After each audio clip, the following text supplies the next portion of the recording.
All right, you're tuned into Jollof Now on Radio Now 95.3 FM. My name is Doris, and today with me in the studio, I have a powerhouse, okay? I have with me in the studio award-winning lawyer, two-time honoree on the Turntable Power List, music business executive, and co-founder of Digital Music Commerce and Exchange, Oyinkansola Fawehinmi, popularly known as Foza. Foza, how you doing? Hi. You look good. Thank you. Love the hat. I know, like the Gen Z swag going on yes, today. I love it. I love it. Thank you. Where did the name Foza come from? So Foza came from peer pressure, actually. Okay. It's like, so I wrote in my book, right? So it's literally everybody had nicknames in school. And I had I couldn't come up with a nice nickname. Right. So I kept going with, because I loved music a lot and I used to play music in school. So they used to call me like DJ, then they go DJ Skinny, DJ Spaghetti. But I was like, this is not cool. So my best friend, Jumoke Adebi, literally just said, why don't you just put together all your names, and we came about Foza. So Foza is Fawehinmi, Oyinkansola, Z that Adesola. Oh, nice. I like it. Foza is so cool, so chill, so so swaggy. Yeah, and it works. It works. Okay, so how did Digital Music Commerce Exchange come about? So I think 4 or 5 years ago, literally, I started out as a lawyer. Mm-hmm. Then, so being a lawyer, you're kind of very restricted in things you could do. Mm-hmm. And throughout my working with artists, one of the things that we figured out was that there was a huge gap in terms of providing finance for creatives. So myself and my partner, set up the company to create a funnel and a bridge to basically figure out a way to use intellectual property as collateral for creatives to be able to access finance. Okay, as a lawyer, you're majorly a music and entertainment lawyer. Yeah, so I'm an entertainment lawyer and I focus on music and film. Right, so why did you decide to focus on music and film? So entertainment is quite broad, right? And even focusing on music, there's still subsects, right? But for me, it was just basically I really love the creative process. So if I'm not in the office, I'm in the studio. If I'm not in the office, I'm on set. So I basically just really love the concept of the creative mind. Right. From inception to execution. Right. So yeah. So how do you go about scouting for talent? Or do they come to you? How does it work? Nah, I'm an old woman, so I don't go looking for. Okay. So I think that my career trajectory is changing from what I used to do 10 years ago. So 10 years ago, I would look for you, I'll work with you, I'll create now, I've created a structure where the younger ones can play with. Right. I'm moving on to so in this my new phase, it will have to be people coming to me, not me going to them. Great. So what challenges have you faced as a lawyer in the entertainment industry? I think basically it's just the idea of people respecting service. Okay. Nigerians or Africans in general don't understand why if I sit down with you for 1 hour, you have to pay me 300,000 naira, right? So it's generally people just it's until they get into problem. Right, they see the essence of the lawyer. And I do preventive type of law, which is I'll give you all the advice so you never get into trouble. So because you never get into trouble, you feel like I'm not doing anything. Right? But just because I say, don't respond to this email now, respond to this email in 2 days time, it saved you a lot of stress. Right. So at some point I was just all right, enter the problem so that you can see my value. So one of it is just basically getting the people you work with to understand the value of consultation and service, so. Okay, so you've worked with musicians such as Tenny, Adekunle Gold, Kwam One. What have been your experiences? Every client is unique. Okay. So I would go to see AG dressed like this, right? And he doesn't see a problem with it because just he knows his lawyer is she's doing her job. She's legit.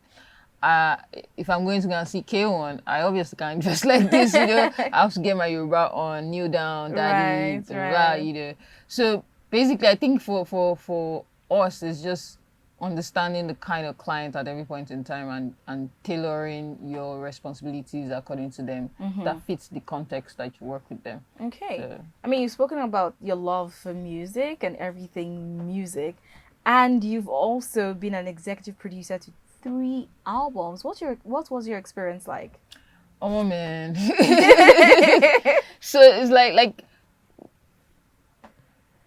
so I've executively produced, music, and I've worked on short films, as a co-producer. I've also now executively produced my own book. So basically, an executive producer basically is someone that orchestrates the whole process. In some Right. instances, drops money, Money. right? So you are working with the vision of someone, and you're a driver. Right. So it's the person is the owner of the vision. You are helping the person get to the destination. So obviously there'll be a lot of clash because I have a certain perspective of how I feel like, this, your vision can come to pass. You are probably because you have no experience, you're not in that, circle or whatever it is in terms of business, you are always at loggerheads. So basically those 3 projects for me, I had different experience, right? Because we're different artists, different stages of their career, but I really enjoyed it, So, and now when I did EP'd my own project, for me it was just like, oh, so I can see why, like for example, I'll tell them, oh, you need to, get on TikTok, you need to like do this and do that. Now when they started telling me to get on TikTok, I'm like, what? The tables turned. So I mean, like, the experience is different in terms of just understanding. It's easier to tell someone do this, do that, than for you to like implement on yourself. It's kind of like, Right. So, Okay, I can see how weird that would have been for you. oh yeah, I mean, every day I'm dancing on TikTok now. Okay, so Foza, if you were not a lawyer, what other sector or what other profession would you be into? I'd probably be maybe a hype woman or a dancer. Are you serious? Yo, this is Foza. This is Foza in the building. Are you ready? Yeah, I mean, I love to have fun. Right. I really, really do enjoy having fun. And I love to party. So I feel probably I'll have made a nice career out of dancing and hype. Nice. Yeah. Nice. Okay. So Foza is a bag of talent and everything else, and you are an award-winning lawyer. You won Future Awards Africa, and also in 2021 you won Young Professional of the Year award at Esquire Awards ceremony. What was that feeling for you? How did you feel? Man, brother, it felt like, when you've been working, because I came into the industry where entertainment law wasn't quite like, it wasn't Popular? recognized, Yeah, right? So okay. you were either like a corporate lawyer or oil and gas and whatnot. So I came in and we had to do a lot of groundwork. We had to do a lot of structuring, and it was a lot of work that was done in the dark, and nobody was seeing it. So you work so hard. I was recently saying before we came on air, and I was saying, like, I worked on this really great movie and everything. Now the movie is doing so well. They disturb 2 a.m. They'll be disturbing your life, right? And now the movie is out. Nobody sends me premiere ticket, nothing. But my friends are like, how far I want to attend. I want tickets. I'm What's just like, how far? they Do you have don't even extra give me tickets? tickets. Like, they don't Right. even, after we're done. There's no, oh my God, thanks for going the extra mile, to do anything. So coming through, almost like 8 years in the industry, it just felt like there was no, I was being undervalued. Like, Right. it was just, you're doing so much work, you're doing so much, you're putting yourself selflessly, you're taking a lot of pay cut just to see that, structure comes into the Right. industry and whatnot. So when those 2 awards came, I was just like, oh wow, people are actually watching. Right. And for me, it just made it easier to talk to younger people, right? To say, look, hard work actually does pay off, because now I see a lot of like the young lawyers are very quick to go, oh, I'm lawyers to this person, oh, I'm lawyers to that person, or they're on Instagram doing 5 tips you should know. As I'm just like, shut up, But so, and it's kind of like the same thing we suffered, that the lawyers in my set suffered of, just because we came up in just do the work, do the work, and you get your respect, you get your dues and whatnot. Now the younger ones are just like, man, if I told Doris 2 and Doris made 1 million, I'm shouting it. Right, right. So you see, oh, Grammy award winning lawyer, like, shut up. It's the artist that So I mean, when those awards came, it became easier for me to have conversation with my mentees to say, look, I'm a product of do the work.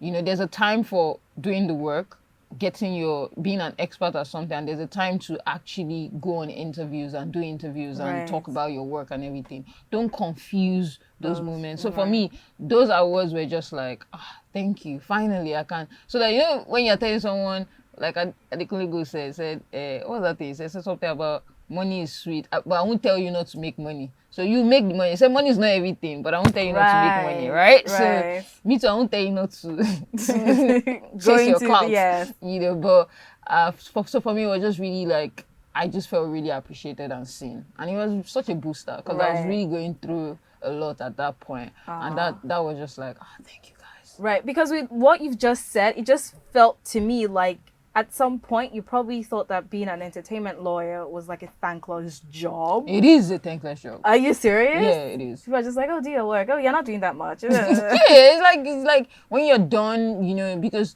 so an entertainment lawyer is like a conduit. Like basically lawyers are like conduit because we work with so many clients, so we have a robust network, right? So you can come to me as an artist and I link you to everything you need because I've worked with different people in the past. Right, true. So just one phone call, if I make a phone call and call Doris and say, Doris, please, can you get this person on air for me?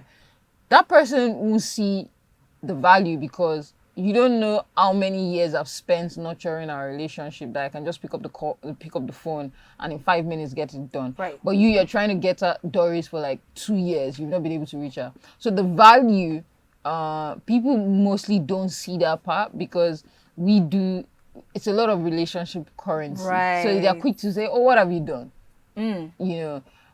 So yeah, I mean, it's a thankless job, but we've gotten to the point where we're just like, just pay my money. Get me my bag, let me go. Man. Period. All right, let's go on a quick break and we'll be right back. My name is Doris. This is Jollof Now, and today in the studio I have with me award-winning lawyer, 2-time honoree on the Turntable Power List, music business executive, co-founder of Digital Music Commerce and Exchange, and writer Foza. Whew, that was a mouthful, girl.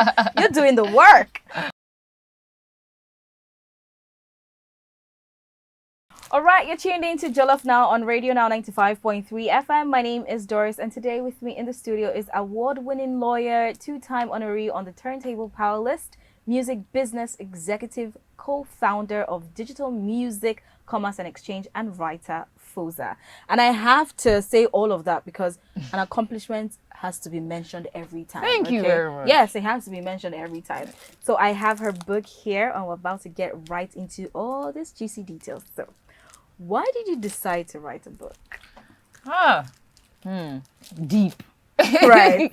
So when I was coming up in the industry, right, I don't like self-help books. So when I was coming like in SS3, all my people around me were reading 48 Laws of Power, Art of War.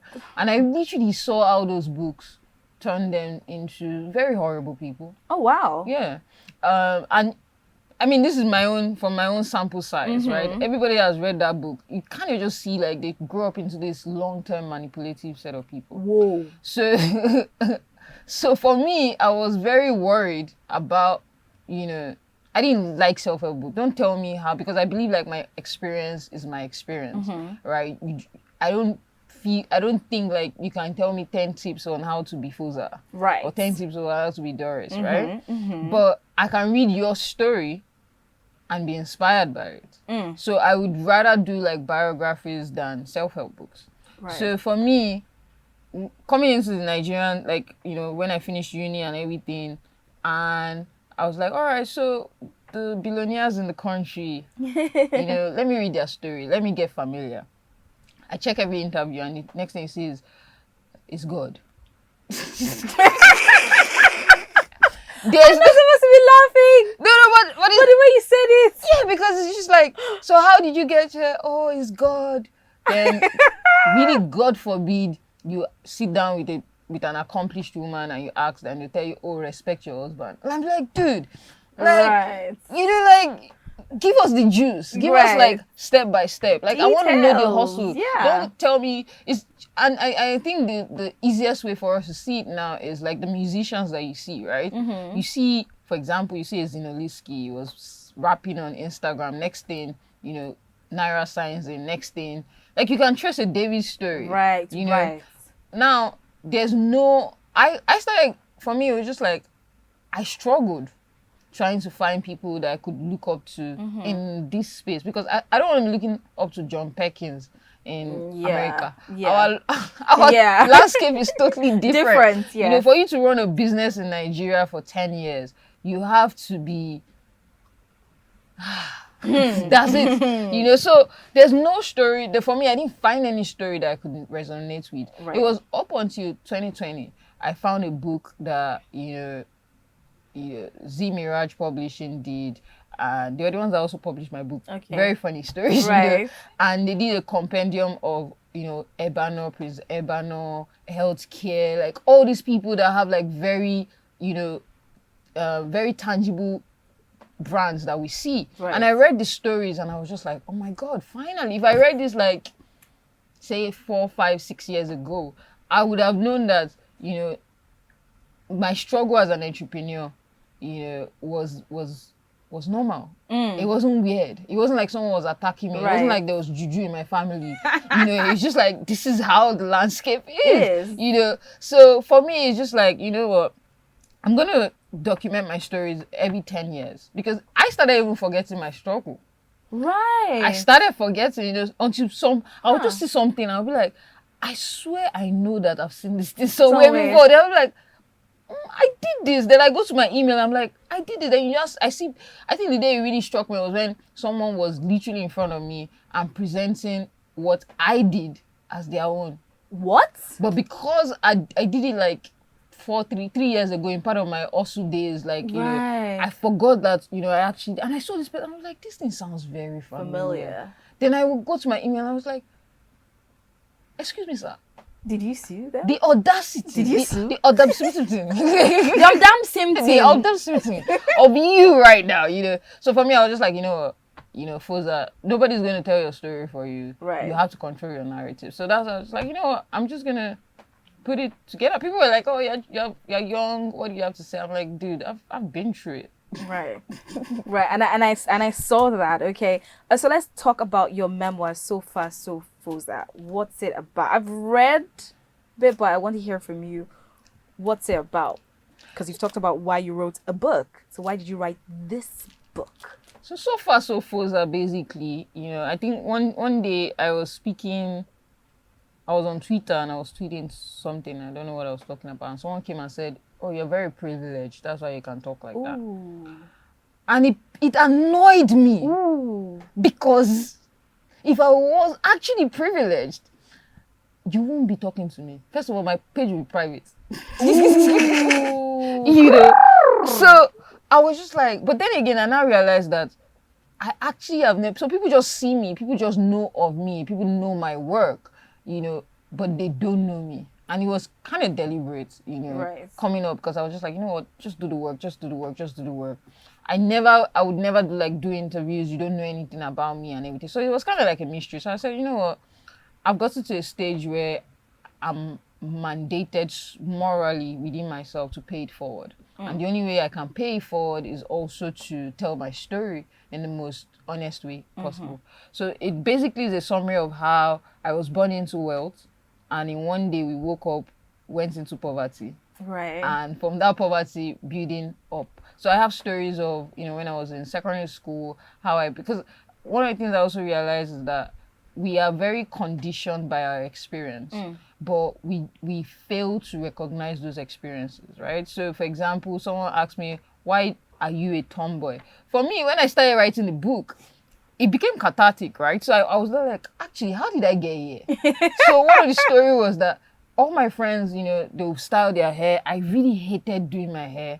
They'll put lip gloss, they'll wear their berets like this. Right. They'll all looking. But for me, I was like, it was just very easy to just throw on my check And just move. wear my shoe Right. and just move. And nobody. So I was just like, oh my God, that was my escape. Really, like, nobody was judging me Right. whether I was fine or not. They just know, this one dresses like a guy. Right? So I was like, then I was like very skinny, very like not your regular African. It's now that Right. being skinny is like the in thing. When we Right. were growing up, it was like, Yeah, you gotta malnourished. get some beef. Yeah. Nah, like you guys are malnourished, Right. So for me, it was just like, like, I might just as well look like a guy. So for me, it was a cover for my body defects that I thought I had. Right. But then I grew up into look, I'm perfect the way I am, man. Right. Because the why I wasn't built as other people, I was a great basketballer in school. Oh, nice. So it's like, I'm not going to look at the fact that I don't have this.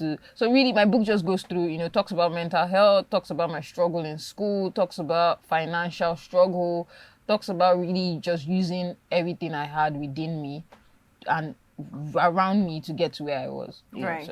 So in your book, you talked about how it was like, even now, you talk about how it went from being privileged to like, poof, where's everything?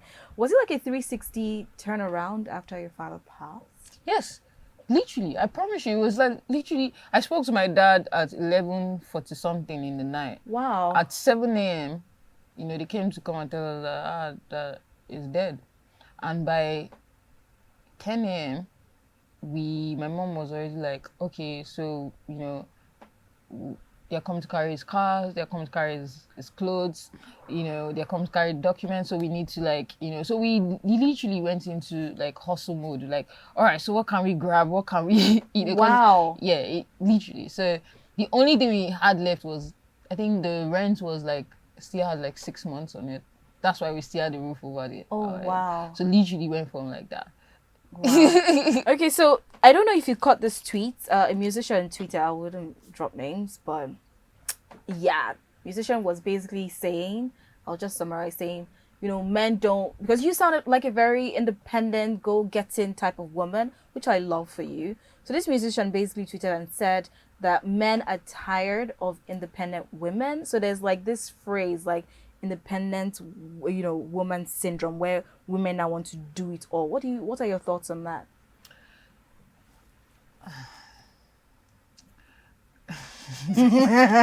So I think the question is like, is it so like? Did you see the tweet though? I did see the tweet, so I'm trying to even. I don't really care for the tweet, but Right. like I'm just like I'm trying. I know like 7 years ago, I was on the road, right, in the morning, and I saw 10 cars pass, right, and I saw women driving all SUVs. Nice. Before I saw like a guy in a Toyota Corolla. So in my and Okay. for me it was just like, wow. Like literally, it just rang in my head like, and I used to tell my friends like, man, there's nothing sexier than seeing a woman in an SUV, going to work. Like I really like Right. loved it. But for me, it just sent out a different like this thing. Like I don't expect her, that woman that however she has gotten there, how she got there. I don't care how you got there. I know you're there, right? There's a change in dynamics. There's a change in class. So the question is, are you upset at the change in class, or are you upset that you're not in the class? They're two different. Like for example, like me now, like I tell you, like men have audacity, and I wish like my fellow women, borrowed some audacity from men. I'm very accomplished in my. Before I'll be very humble about it. I'm like, nah, I'm very accomplished in my career, right? And I see this young man that hasn't done half of what I've done. Probably, 2 years younger than I am. Then we're sitting on a panel, or we're supposed to, do something. And just by way of ranking, I go before you. It's is what the bar is. It's not like whether I'm a woman. It's just what I'm your senior. I'm your senior learned colleague. Right. I didn't start it. Right. Your gender started it. Right. So now that I've gotten to senior learned colleague, you are tired of like. It's confusing. Like so today you say, oh, women are not picking up the bill. Tomorrow you say they're not. I'm like, what? Choose a struggle. Right. You know, like, and I don't even think like anybody in this economy right now should be dependent on anybody. It is catastrophic. Do you know what it is that in this economy you want to be dependent? Bro, I'm like, it's for a guy to be saying, I just feel like it's deep-seated, rooted insecurity. Ooh. Because really, you want, there's a level of how you have a conversation with me. If I'm and trust me, it's like the same. I still experience it, right? You know, I'm where I am because of my hard work, and I still, you know, nobody has had the liver to come and ask me who I slept with. Right. You know, because I've told you my story. If you want to go and trace, all of us are sleeping with somebody. Right. Whether your sleeping is beneficial is not my problem. Right. Do you get? So when you come with the question of, oh, she slept with somebody, okay, you that you've been fornicating. Where has that gone? What's your benefit? Right. You know. So for me, it's really just, I think it's respect. The fact that you can't comprehend. You see, I define humility as respecting people to the extent of their talent. Right? So if I know that Doris is a wonderful OAP, I'm a wonderful lawyer, I will respect Doris to the I will respect you in everything that has to do, you know, with you in your space, in your talents, in your gifts, and accord you that respect. Then when it comes to the time of me engaging my own talent, you know, or my own gift or my own this thing, is both of us. I now come to the table. You give me that same respect, and if we need to work together, we work together on that level of respect to achieve something. Not yes, boss. No, ma, submit to me. Don't submit to me. No, like, bro, if you're tweeting that, it means that you have a problem with, you know. And trust me, there's somebody for you. Right. Just leave the women that are independent. Yeah. Okay, so you also talked about the Jackpot syndrome and, of course, the large percentage of young Nigerians that are just leaving the country every other day. What are your thoughts on that? And, of course, what are your thoughts on the bill that is about to be passed, which states that doctors have to be kept in the country for 5 years before they get their license? So, so you know, it's funny because I wrote in my book and I said I'm probably the only one left out of all my friends, you know, in the country, and these are like extremely brilliant set of women, right, or guys, you know, in their various field. And I, for some weird reason, God told me like 10 years ago that your own destiny is in this country. So I used to tell God, I was like, God, as you have mandated me to stay here, you better take care of me. You know, so that's the only reason I've not left. Right. Because he literally came to me and says, hello, you are sitting down here, you're not going, if you go, you're going outside to go and relax, then come back. But talent would not stay where it's going to be rubbished. Talent will always move. And you can only disrespect talent for so long before they start moving. It is preposterous. You know, there was a medical emergency I had in 2021. And, you know, went to the best of, you know, private, what do you call it? Hospital. Made a deposit of 5 million, you know, everything. Oh, wow. You know, and when the procedure got to the brink of it, there was one particular machine that there was a specialist that was supposed to read. So we started looking for this specialist. We started looking for specialists. I don't understand. Apparently, they said, like, when we were making the deposit as of 6 months ago, you know, that they had like 30 specialists in Lagos. So right now they had just, at that point where we needed it, they had 4. Okay, we called this 4. One said, dude, I've been on call for like 1 week straight. Oh my goodness. I need to sleep. And, you know, these guys are like in the 60s. The second one was like, it's not in the country. It's not in Lagos. You had to go out to go and do the same work somewhere else. Wow. The third one, I don't even know what that one was doing. But the last one that finally answered us was, she said, oh, look, my son is very sick and I need to take care of him. And we had to call. It wasn't even about money. At this point, we're ready to empty bank accounts for this person to come through. We had to call somebody that called somebody. So I already knew that we're in serious my problem. days. But you can't blame those set of people for leaving because they have to provide for their families. Now, I have friends that, I have a friend that is a dentist. In fact, the guy that did my book cover, Right. right, is a dentist. No way. This cover? Yes. He's a dentist and he left to do, to start doing like creative direction, graphics and stuff because he was doing his housemanship 6 months, not being paid salary. Wow. 6 months, not being paid salary. He was removing people's teeth. So tell me how that guy. Tell me how that guy. My guy he go come and say, Foza, how far? I'll say, when they never pay, run me some. Everybody will be gathering and say, okay. Because he didn't have a job. Because if that guy is removing teeth, his anger he used to remove teeth down. So you can't, for me, when I saw the bill, I was really upset. I was extremely upset because, yes, I get that, we have a brain drain problem. But the brain drain problem is not coming from everybody. Do you think the number of people, I know my mates that go, they're tired. They're like, look, I want to come back to the country. Now, the average Nigerian youth wants to go to work Monday to Friday. By Friday evening, go to one nice beer parlor and enjoy. You can't do that in the UK. As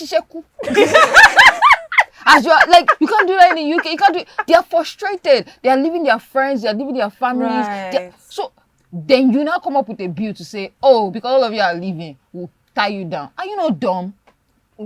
It's like, I feel, and that's my biggest problem is like, our leaders lack empathy. Because an empathetic solution to especially the health brain drain is create an emergency fund or create an emergency bill that takes care of these specialists and say, look, we're going to incentivize you to stay in the country. Right? Because it's not even just government hospitals, even private hospitals are suffering the same thing. So you need to put in this is a socialist solution, not supposed to be a capitalist solution. You can't take a capitalist solution to solve what is a social problem, a welfare problem. Right. You shouldn't do that. Now, I engaged my House of Rep. Thank God they voted him out. And he said, his response to me was, I should thank God I don't have a health problem. Oh, wow. That the bill is supposed to protect me. I'm like, dude, first of all, the citizenry were suffering for the corruption of a few people. So now we're made to suffer for it, and your response as my rep is that, oh, I should be grateful that I don't have a health problem. I went to Babcock. So I've been we go to the club, I see senators' children using my daddy's tax money to be buying Moe, buying everything. Then me, I'm in the corner and say, hey, God, I can't pop, I can't go to Ilashe Beach. I can't. Instead of me to tell that your daddy is a thief. That's what your daddy is a thief. And the same way that we were all in class together, I wrote in my book, you see guys that are cheating. They don't zero. They're the ones scamming people in school. They're the ones cheating. We all went to school with them. Then when it's now time for them to be elected, all of us are chanting and saying nobody's calling them out. There's no punishment there's no consequence for bad behavior. That's our biggest problem, and we encourage it. We just say, well, it's not my. I was telling you someone about this bill and everything. I said, see, if you allow it to happen to doctors, every professional course will start happening. It will happen to lawyers. It will happen to bankers. And their argument is, oh, we trained you. You need what? Is this a strike? School strikes? Like, okay, let everybody start paying the normal school fees. The alumni associations are already taking care of everything. What are you doing? You're not doing anything. And according to the Constitution, you owe us. It's a social contract. I submit my rights to you. You provide X and X to me. It's a contract. Now you are breaching the contract. Now you still want me to suffer. Like, come on. It's very annoying. But, we finish this election cycle. Next 4 years, use your sense. So don't go and vote rubbish. And that's the third part. That's on period. Okay. So, love the book. What's next for Foza? What's next for Foza? Now that we are going through changing government, Right. this is my talk. I need to reduce it before they come arrest me. My wig is moving back. You know, my I God. just said let me quickly chip in this talk because I know between now and May 29, I'm safe. But after May 29 like this, I don't know what's gonna happen. Maybe you join the jackpot syndrome people. You see, that's the thing about I've traveled. I've traveled a lot that I know that I can't survive. Not because I'm not a law-abiding citizen or whatever. I pay my taxes. I do all those things. It's just there's such a. You see, our only problem in this country, in Africa, is the human beings we elect. I promise you. Other, you see, you go to America, someone just pull gun, shoot you. Why? You are walking on the streets of UK, next thing, stab you. Why? I'm walking, they tell me, oh, you're too black. Bro, I'm a king in my country. Period. You know, so like, do you think I want to go there and I can't? Me, my mouth is too sharp. I'm pretty sure by the time I do like 1 month, they will shank me. So I know that I cannot survive because But for me, next steps for me is literally, keep pushing the book. Right. I'm going to be doing a lot of people ask me, oh, how do I become an entertainment lawyer? How do I do this? So I'm going to be running a lot of classes. Okay. You know, I'm going to be traveling a lot to like other African countries because I also have passion for building the same thing, you know, outside of Nigeria. You know, so a lot of my companies are like, you know, they have roots in Kenya, Tanzania, Ghana. So I want to go and just establish and just see how we can groom more people. Okay. Because the creative industry is the ticket way out for Nigeria especially. You know, the creative industry, the sports industry. And I just really want to see very competent and, you know, there's a lot of focus for me with young women going forward. Nice. So I'm going to be doing a lot of CSR that involves like younger women, just paying it forward basically. Right. Then I'm just going to be an independent woman. An independent woman going forward. But yeah, basically. Okay, so how can our listeners get a hold of your book, So Far So Foza? Okay, so the first place you can get the book is www.selar. So Selar is spelled SELAR.co.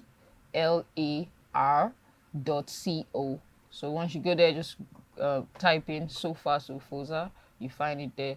Or you follow me on Instagram or Twitter or Facebook at Foza Doza or at So Far So Foza. And once you DM, we'll get it delivered to you. Or you could go to Amazon and get the book. Or you can visit your favorite bookstores, Wida Books, Robin Heights, and you find the book there. Okay, thank you so much, Foza, for coming through. Absolutely enjoyed my interview. All right, you're tuning to Radio Now 95.3 FM. Lagos is officially a wrap on Jollof Now. Coming up is What's Poppy Niger. Do not touch that dial. Bye.